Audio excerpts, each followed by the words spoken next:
जमीयत इस्लामी जमात इस्लामी के सरबराह जनाब सिराजुल हक साहब, बहुत बहुत शुक्रिया आपका सिराजुल हक साहब, आपने वक्त निकाला। सर ये बताइएगा, हमारे निगरान वज़ीर आज़म का ये कहना कि कायदे आज़म का फरमान, कायदे आज़म की दी हुई पॉलिसी, उसमें अगर तब्दीली हो जाए तो वो कुफ्र नहीं है और तब्दीली की जा सकती है, क्या पाकिस्तान की कोई भी शूरा, कोई भी पार्लिमान ऐसी तब्दीली का सोच सकती है जिसमें पाकिस्तान की बुनियादी खारजा पॉलिसी जो इसराइल के हवाले से है उसको तब्दील किया जाए? क्या ये मुमकिन है सिराजुल हक साहब?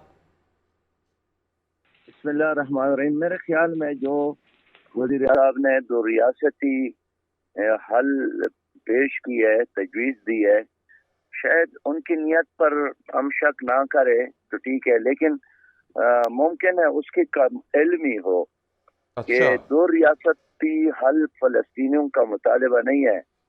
इसलिए कि सबसे पहला काम तो आपको यह करना पड़ेगा, इस फार्मूले पर अमल करने के लिए कि इसराइल को तस्लीम करना पड़ेगा।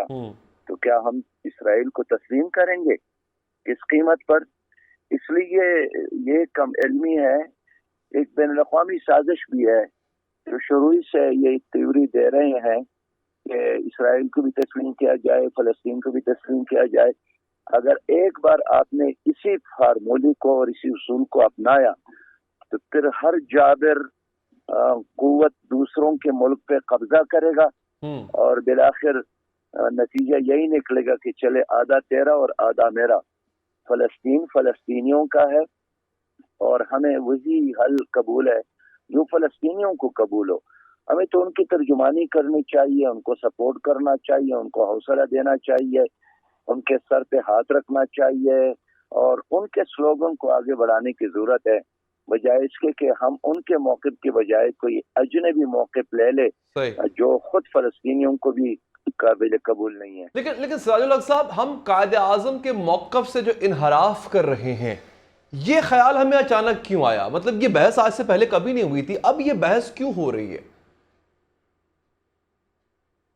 देखिए, ये तो अल्लाह के हुक्म के खिलाफ वर्जी है कि आप एक मुसलमान सरजमीन पर और मुसलमानों के इलाके पर यहूदियों के कब्जे को तस्लीम करे, उसको वो अहमियत दे जो उनको मतलूब है।